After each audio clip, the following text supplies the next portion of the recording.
Welcome to Trend Labs News.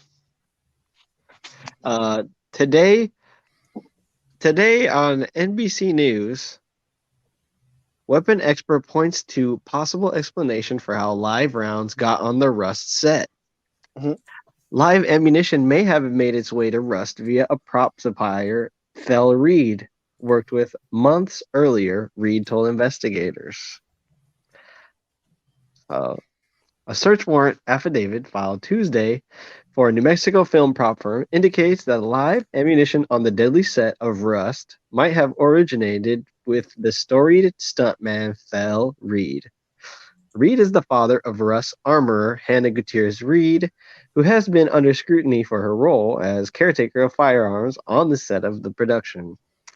The filing indicates that Thel Reed, who is also an armorer, did not intentionally provoke the live rounds, but that ammunition he took to an earlier, separate production might have made its way to the set of Rust. Rust director of photography Helena Hutchins, 42, is killed in director blah blah Joel Souza, 48. We all know this, except the 42. before was accident. They were both accidentally shot by Alec Baldwin, actor, before an afternoon filming session. Reed told authorities that he had taken an ammo can, in quotes, of live rounds to another set earlier in the summer at the request of Seth Kenny, a movie gun supplier who is affiliated with the New Mexico prop firm PDQ Arm & Prop LLC, the target of Tuesday's search warrant filing. Reed and Kenny worked together on the earlier production, according to the filing. Reed told investigators that Kenny had asked him to bring live ammunition for actor training with live rounds at a firing range, according to the affidavit for the warrant filed by the Santa Fe County Sheriff's Office. Reed, y'all thoughts so far? Y'all thoughts so far? He was trying to double dip. You know he ain't getting paid by Alec Baldwin, so he might as well double dip on this here. Well, these people are all in New Mexico, or all in Santa Fe. The whole they're all getting apparently treated very poorly. My expert stage acting news correspondent Tico Takanawa is here to report. Whatever. Tico Takanawa, you've worked in the living conditions not department, but the field of living conditions for people who are quite starving or near the brink of death, who might be creative people.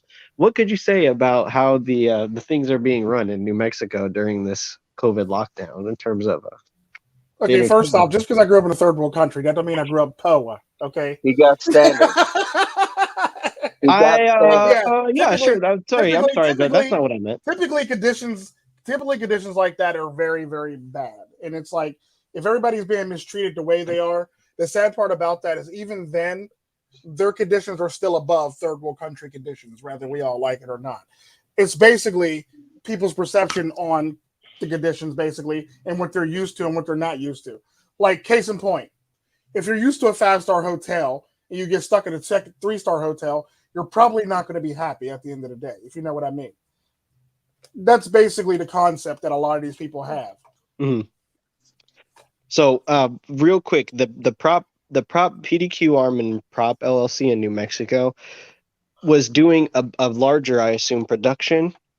Reed's statement, Thel Reed, the guy that we're all talking about, said Kenny already had live ammo, but he thought he might run out, so he brought a can filled with as many as 300 rounds of ammunition, including .45 caliber, which were left over after the production that Kenny took back to New Mexico. So 300. Try think about sorting through 300 rounds to find which bullets you might want to put in a gun versus that's being used to film, that's being held by Alec Baldwin, that need to not go off and hurt somebody. 300 rounds. Oh, boy. Our resident ammo expert Sherlock Wind is here to shed light on the ammunition situation. Now, Sherlock, tell us about .45 caliber. Do they retain well? Depends on the powder that's used and how old the powder is. If it's from the original era where it's probably useless. But any modern round, yes, it's basically how well is it kept? Is it kept in a climate in a cool Now, climate? now, do bullets have serial numbers on them or anything like that? Any indication of No, when they're made or anything? no, they No. don't. I mean, So they essentially, just have the manufacturer and the caliber. so what? So how easy would or how troublesome would it be if you're an ammo expert to have like 300 different rounds to sort through? How would you be able to tell very easily which ones were which? For the first 5 minutes, and then you get tired. You get tired of counting 300 rounds. Mm-hmm. That's a lot of freaking ammunition.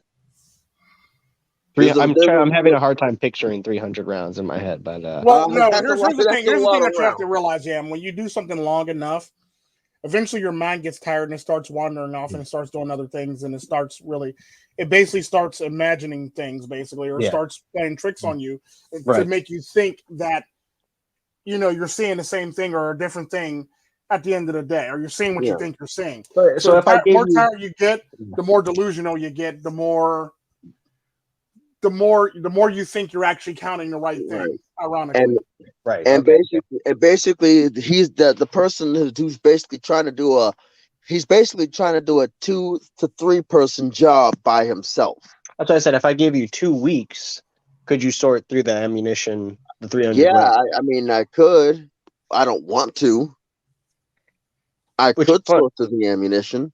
right? Which I is don't fun want to sort through it. because 2 weeks, this that's more than enough time to sort through 300 round bullets. and have them Right. all already like stored in the guns, placed and all Yeah. ready for the production, right? But when Reed repeatedly tried to get the can of ammo back from Kenny, it says here in the article, he was rebuffed and ultimately told to write it off. So like just That's a problem. That's a red flag right there. Yeah. You're rebuffed and told to write it off. That's a That's a bit of a problem. problem. Yeah, That's that a is a bit of a problem. That's what they how refer do to you in get the, rebuffed? that's what Yeah, they refer to in the manosphere as a red flag.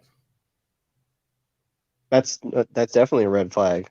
I mean, I'm thinking like, how was this correspondence through email, or text messages, phone, some other form of social media, Instagram DMs or something? How is all this Typically, ammo accounted for? I mean, it's not like you you could like register the ammunition anywhere with anyone. The you clue can't was based on because was a you was can't. a The only 25 and a 24-year-old or basically like the green only way people with no experience. the only way they have any markings, any way of identifying where that ammo came from is basically till it's after it's fired. That's the only way you're gonna freaking identify where the ammo came from.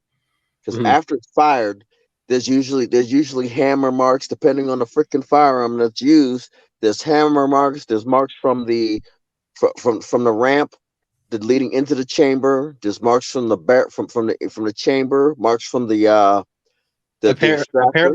Apparently, none of this ammo was factory made Oh, that's either. even worse. So when the investigators came to the New Mexico business, they were looking for like a can of makeshift, like 300 makeshift rounds of ammo.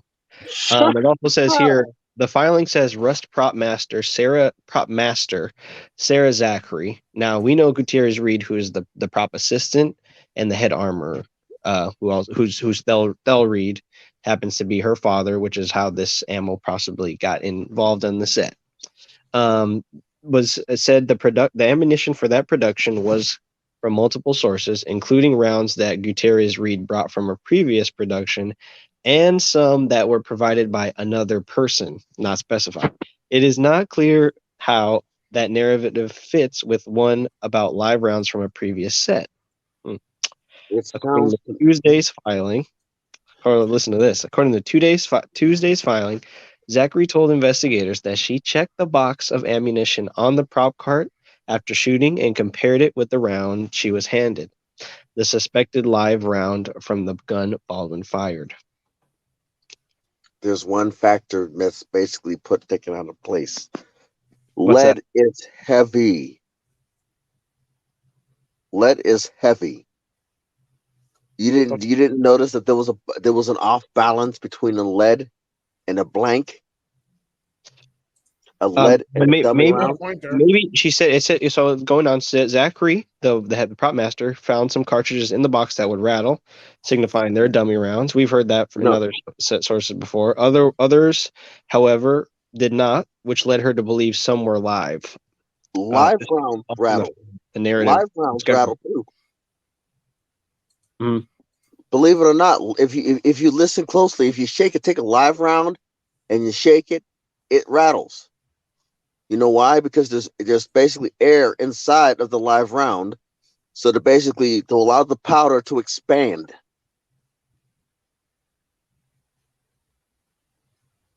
That is why you don't get a forest fire every time you fire a firearm. In most cases, they're not fully packed. They're not hot. Those are they're not hot loads. Yep. So, sheriff investigators recovered a litany of blanks, dummy rounds, and what they suspected were live rounds from the set. So, Oh boy. yeah, and it was a live round that went into the arm. Tawanaka, any more thoughts before we move on? Afterthoughts? Thoughts on what They're exactly? actually just the NBC coverage of it. Um, it seemed pretty decent for NBC to be covering this, which is pretty ironic. They actually did a decent job from the sounds of it. They didn't try to cover stuff up or hide anything or omit anything. Well, at least that we know of. They But the did irony to it, that the Zach. irony to it, Mhm. the irony to it is, the Yeah. irony to it is at the end of the day, this man cut a lot of freaking corners to get this movie done. He cut a shit ton of corners. He was told no by two armorers. A lot of actors bounced out of it or said they didn't want to be a part of it. He had to basically get like a camera crew, a second, third, fourth rate camera crew to actually basically can actually film the movie. He actually had to get a acting ensemble from New Mexico that was on strike to actually do the acting in the movies at that, which is actually pretty bad within itself once you think about it. So that's bad within itself on top of all the other stuff that you got going on. And basically it ends up being a very, very cheap movie, which brings me to my next point. The prop person was actually not a star prop person. They were basically like a backup prop person. Yep. The armorers who pretty much turned them down. The armorer who actually was on the set was basically a novice. She only had one movie under her belt, and she worked under her father in all the rest of the movies. Yes. On top of that, this was just a recipe for disaster from day one, basically. Well, the And then NBC. you have the people that were sorting through the bullets at the last freaking minute and didn't even do it right, and somebody ended up shot, and two people ended up shot, but one of them ended up dead. That would be Hannah Gutierrez Reed. That would be the person that was responsible for doing filling it. The NBC article does clearly try to state that the actual prop master didn't touch that gun at all. It was all apparently Gutierrez Reed in the way that they told it. So, So they're trying to blame the Mexican. Got it. At what point did anybody between transferring the gun from whatever the prop table to the hands of Alec Baldwin, did anybody think to double check it? To double check it? I'm gonna give you the process to take the freaking thing to half cock, take the push rod and push one of the rounds out, one or two of the rounds out, or all six of the rounds, and double check that it's not alive. Yeah, when they do a close up, they have to put they have to load live rounds into the gun. So it You looked like can you can Alec load dummy Baldwin, rounds into the gun. from the cinematographer or the DP in this during the shooting, which shows you that the camera operator might not have been as far away as Helena Hutchins was, and so that maybe during a close up, a live round was put in the gun as a acting acting maneuver, acting blocking, like, oh, okay, you know, Baldwin's character chambers around into the gun, cut, go to lunch, which breaks the continuity of, okay, take the live round out of the gun, put in the dummy rounds for when the actual shooting happens. There's the lull, everybody eats, everybody's a little groggy after lunch. They come back, a few people walk off set, somebody is replaced, and it says the New York Post article that I saw said that an unidentified employee was hired to replace someone amidst the chaos on set. Okay. Yeah, that's because a lot of people walked off the set in the middle Yeah. of all that crap. Here's how that process should have went down. You can take you can basically use the dummy rounds as a back to support to make it look like it's loaded. You're not going to tell the difference between a dummy and a live round once it's in the freaking cylinder. You know, to add a safety, Alec Baldwin, the character, pulls the hammer back. As soon as they say cut, he better point that freaking pistol in a safe direction and remove his finger from the trigger well and put it on the freaking trigger guard and then release the hammer. If it goes off, his finger's not on the trigger and the gun's and the firearm's in a safe direction. What's funny is, as I'm reading on New York Post, the TMZ actually got the 911 recording of the script supervisor who was talking about getting yelled at lunch about revisions and about like the prop there about the other parts of the production process. So the producer is typically the person who would be yelling at people on set, and so it's just funny to see like Alec Baldwin how he played kind of passive and coy during the NBC interview now is being portrayed during by TMZ and a bunch of people, a bunch of other people who are able to get into this story as like reactive, loud, demanding on set, rushing people along, getting them to do revisions. He basically wanted to rush him along because he didn't want to spend too much money. He basically wanted to cut corners at every single angle. I mean, he cut corners with the cast, he cut corners with the props, the gun person, how long it would normally take to set up that whole entire scene with the gun. He cut corners on that too. He just cut a shit ton of corners, basically. The armor that that declined. He actually didn't well, you didn't say he declined, but a lot of people think that they're just a lot of people assume, sorry, that no experienced people wanted to do this job. Well, no, it wasn't the fact that they declined. They declined due to like the conditions and safety.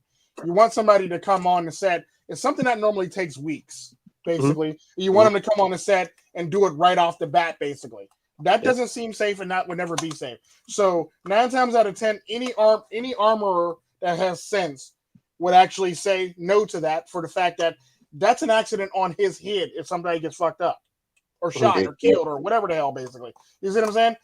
Think of it like the Brandon Lee set. He wasn't supposed to die in the Crow, but he died. Yep. I bet you that person that handled the gun probably feels like shit. You see what I'm saying?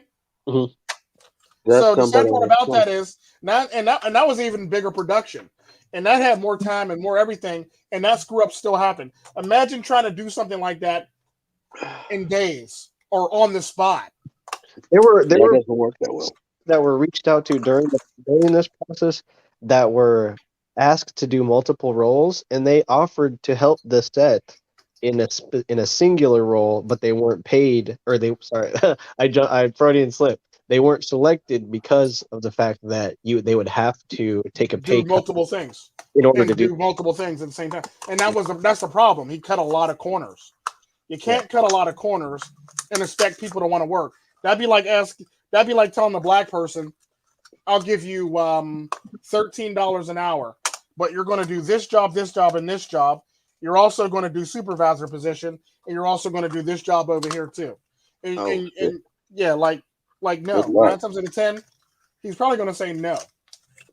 That's a lot of the amount of work to which you're paying him doesn't really add up, and all that work is ridiculous. Now he may say yeah for the fact that he gets to play as a supervisor. Yeah, he gets to play supervisor, so that means he gets to play boss, but he's not getting paid the boss rate.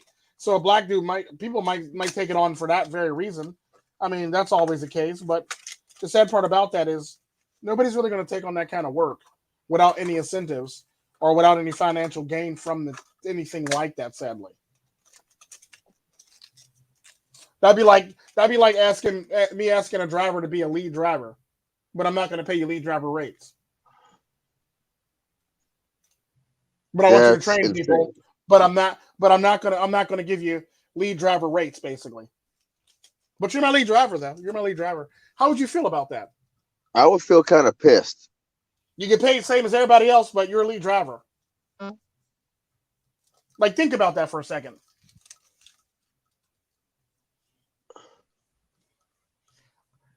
Now you're taking on multiple roles, and you're not even getting paid for the multiple roles. You're literally taking a pay cut to do the shit. Who in the right mind would actually be okay with doing multiple roles on a set for a pay cut? Not only are you getting cut from your regular pay, you're getting cut from, for getting paid for doing a second role on top of that. Like, think about that for a second.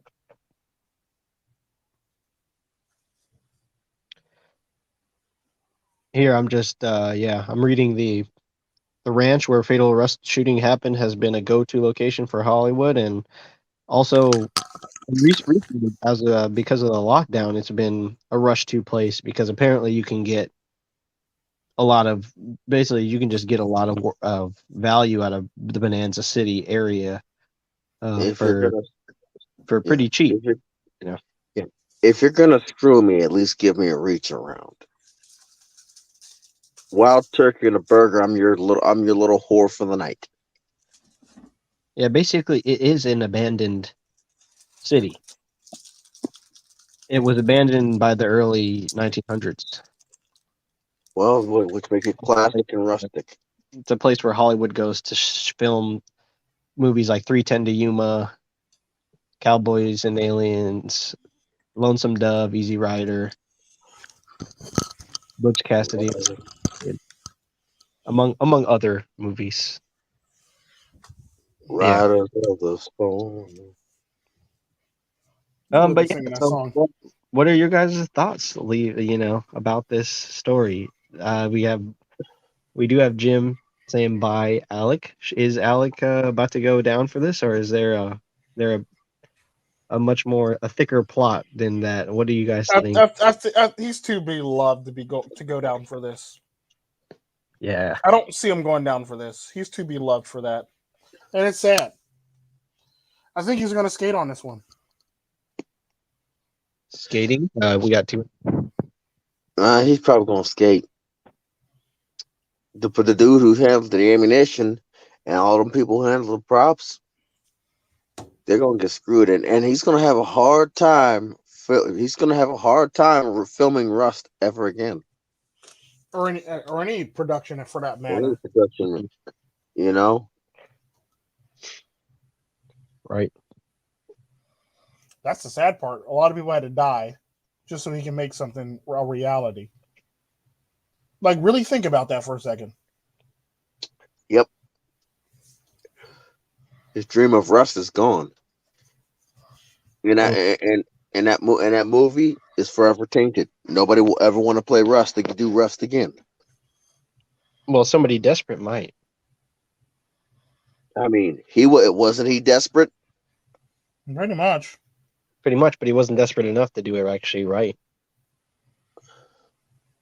Doesn't really matter. He still did it. Just because you didn't do it right doesn't mean it hasn't been done. True. Well, one thing you could say is he really stuck to his guns. Okay, yeah. That was corny but funny. Well, well, that's it. That's all for today. We're gonna go. I mean, that's all for this story. We basically have a lot of the articles that came out right when it happened kind of got glossed over. Everybody basically just talks about the ABC or the ABC. Is it ABC or NBC? I think it's ABC interview. Yeah, the NBC. Yeah, you pretty much talk about the NBC interview, basically. You see You from the know, jump that all of this woman's superiors and everything, they have no culpability, no responsibility at all. It's all her fault apparently. mhm. Even though they're supervisors. I don't know how It's long they. typically how a lot of that works. Mhm.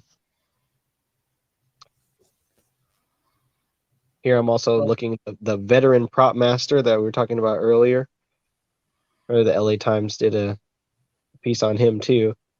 He said it says veteran prop master turned down Rust film, quoting it, an accident waiting to happen. That's kind of Yeah, irony looking back on it. yeah, It's it is. Neil, It literally was. Neil Zaromsky. Neil Zaromsky, who was a pretty like a veteran prop master.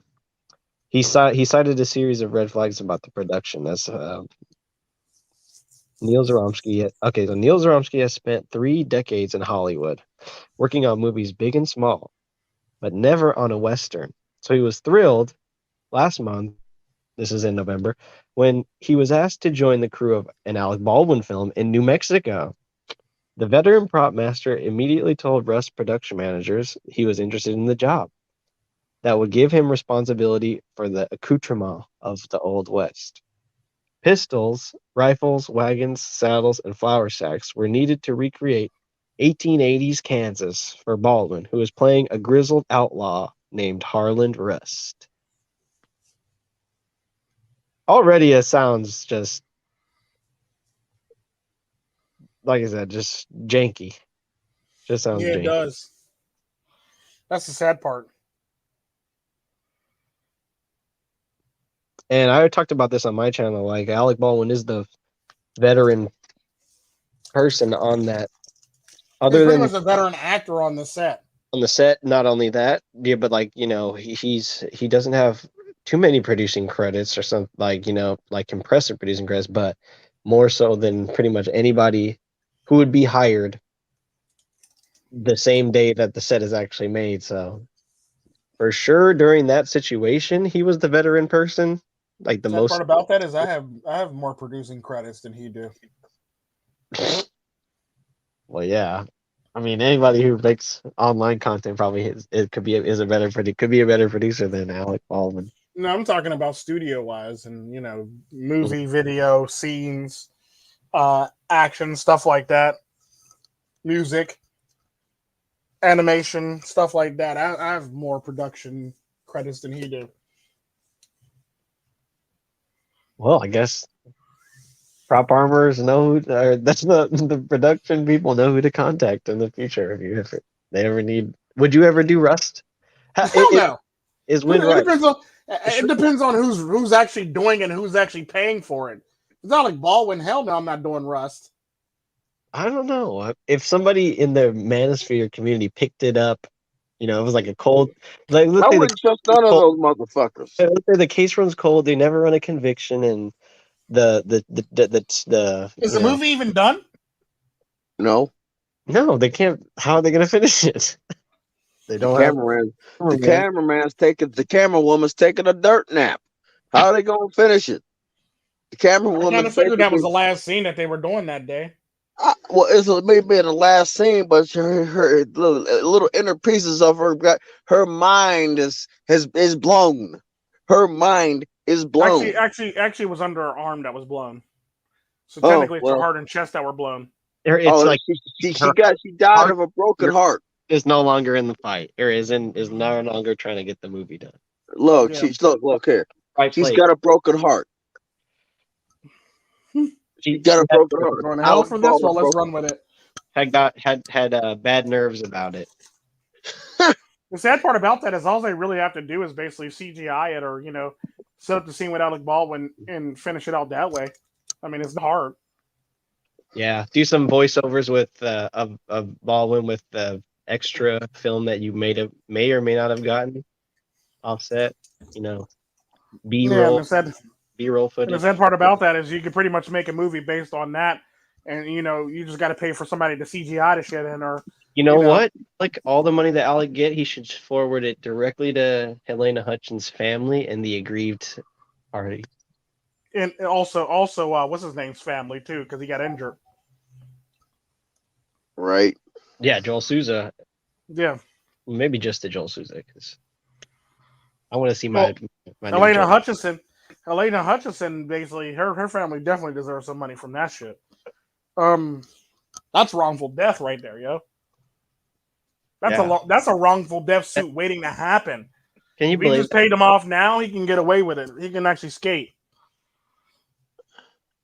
But he's going to skate any damn way, so it's not like it really matters. saying the longer that they wait? Yeah, I would agree. But yeah, I can imagine I've been behind the camera before, but and then like imagine you're just in the viewfinder and all of a sudden the shot goes off and it's over. And Literally. and the thing Not is, even it figuratively. wasn't over immediately. Like if Wynn's story was true, it would be one thing. But the fact is, the gaffer, like a very good guy, helped her down to the ground and was with her for half an hour, 45 minutes to an hour, was sitting there with her, and it's so sad. It is so sad. And like there was no So somebody literally watched her die before they yes. called 911. Yeah. And like if you dig deep So into basically, somebody literally watched her soul leave her body before they called 911. Oh boy. yeah, and then guess what? A person with maybe the only one of the only people on set that had a working phone in situation or whatever is Alec Baldwin. But you know who he calls during that time? We don't know because he won't give us his phone. But he said he was calling his wife. But it's just like Hey, honey, how you doing today? Yeah, I shot your Somebody was shot. shot on the set today. the set. Okay, whoa, what happened? Like you didn't even tell him who shot him. Oh, it was me. Oh, okay. Why are you calling me, honey? Why Right? don't you call police? Like that's what I would be. If that phone call would be quick as fuck. Like, if I was Baldwin's wife, no homo, no cat, I would be like, honey, hang up and call the police. You know what am I supposed to 45 do? minutes to an hour. 30 to 45 minutes. Oh my God. Resident in long-term relationships, Tico Takanawa is here.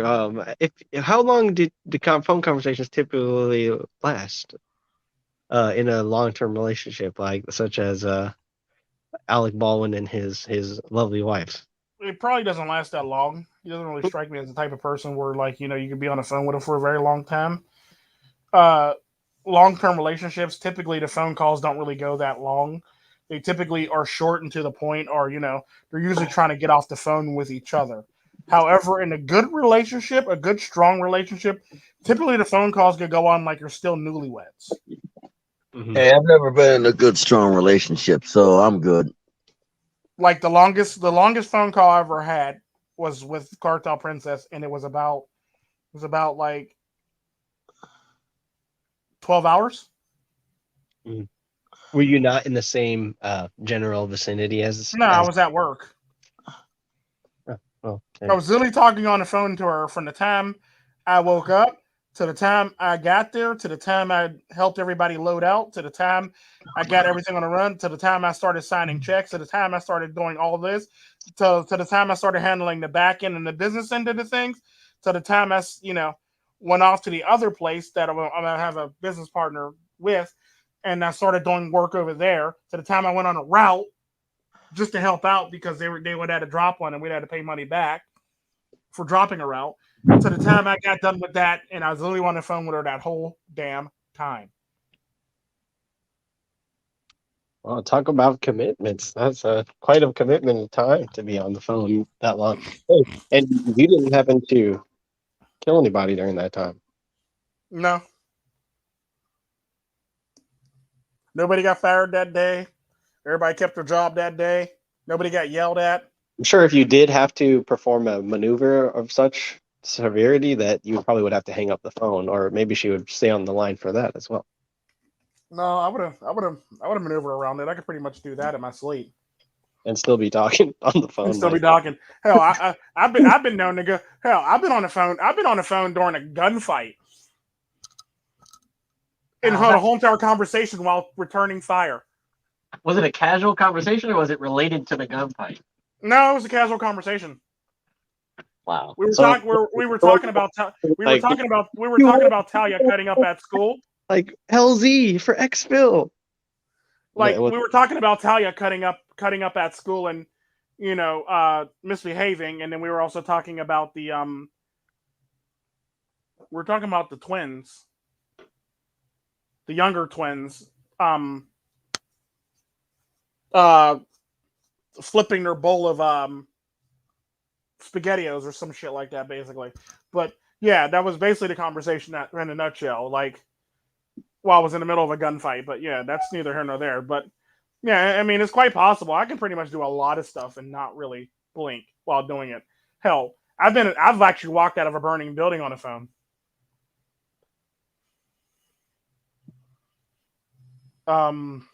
Speaking of burning buildings, Alec Baldwin's career and agency. That's fucked up. Sorry, I was trying to segue article by Brianna Sachs, Ball Sachs of Buzz Crap News, or sorry, BuzzFeed. It says film crew members. Crap ass news source. Crap ass news source. Buzz Crap. Film crew members said the Alec Baldwin prop gun shooting fits a pattern of safety shortfalls they've had to work against. Quote, the lack of accountability is astronomical. It's endemic. Oh wait. They actually said something worth a fuck First, for I once in their know. entire lives, their entire fucking existence. think about it. Wait, it says sorry. This is just a. I'm sorry. So Ballsacks updated on November 1st, 2021, posted on October 24th, 2021. Sorry, I just had to be really pretentious and read that out. So, producers on the set of Rust in New Mexico, where Alec Baldwin had accidentally shot and killed director of photography Helena Hutchins, cut significant Oh, corners with that explains everything. protocols and working conditions, according to those who were involved and familiar with the project. That Interviews explains with everything. production workers, documents, and emails obtained by BuzzFeed News show that those in charge of producing Western staffed key roles with less experienced non-union workers and rushed the sourcing of props such as guns to save money at the expense of safe and humane working conditions. That explains everything because it was a woman that got shot and killed. Oh, but they're probably going to go in and say how she was strong and brave. But at least two property masters who are in charge of acquiring, validating, collecting, and overseeing all props and department staff in a production, including weapons and those in charge of them, that said they turned down the opportunity to work on Rust because of their concerns over how rushed the project was, what they considered to be lowball pay, and how flippant the producer seemed about protocols. Flippant.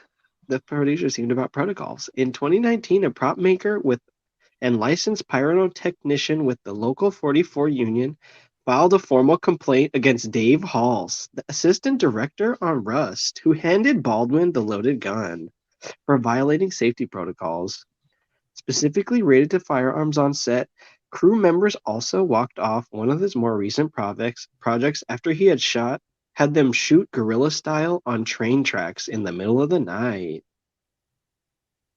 There have been a host of other Style. that workers say exemplify the systemic issues that have Oh, prolonged there it is. aged What do you production. say? What do you say? Systemic issues? There, Who there, the hell there it wrote is. this? A feminist? There it That is. was There Brianna it is. Sachs is Brianna Ball Sachs. There it is. There it is. Right there. Systemic problems. There it is. Taking a quick in other news, just switching subjects here abruptly. We can go back to there later, but have you guys heard of this new dating trend called hardballing? The fuck? Whit What? knows all about it, but Tika, do you know about hardballing? I don't even want to know. I don't even want to know.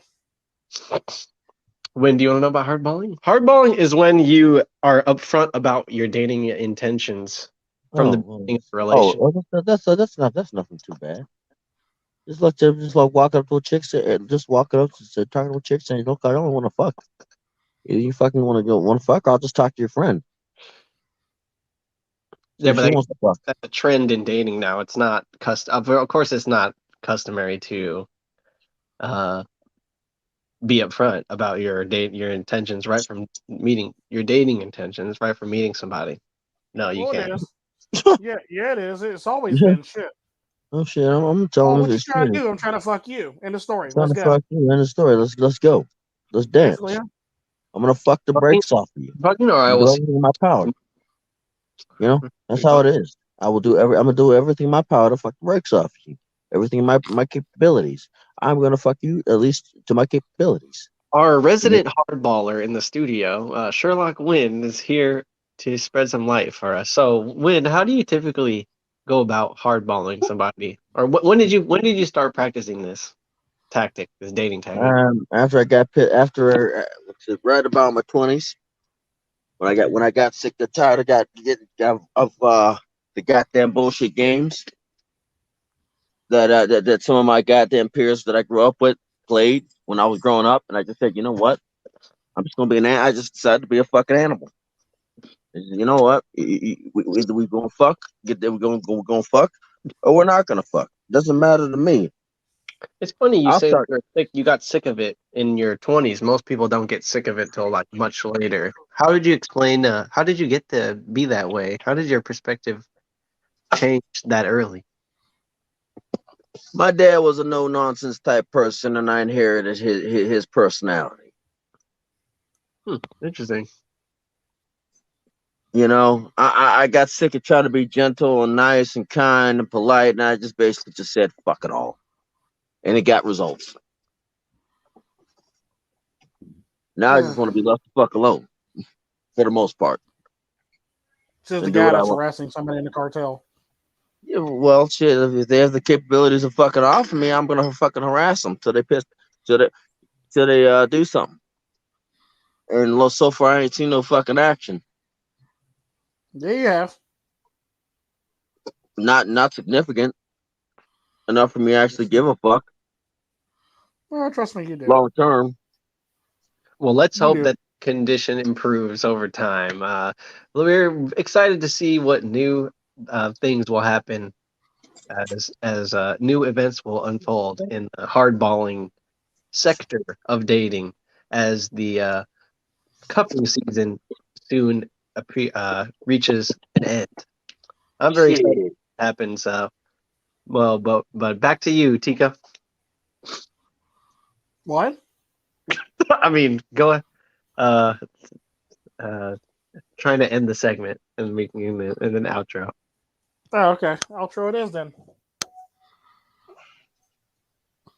Well, you since it's Trend Labs news, I thought that you could just outro it. Well, but Okay, fine. I'll yeah, outro it. yeah. Go ahead. Thank you everybody for watching. This is Trend Labs news. I'm Baron Yam, aka CSI Miami, and Sherlock Wind, aka Red Pill on the Wind. Subscribe to him, and subscribe to us on all platforms: the Tico Trend Red Pill, Tico Trend Red Pill Live on Facebook and Twitch. Also on TikTok.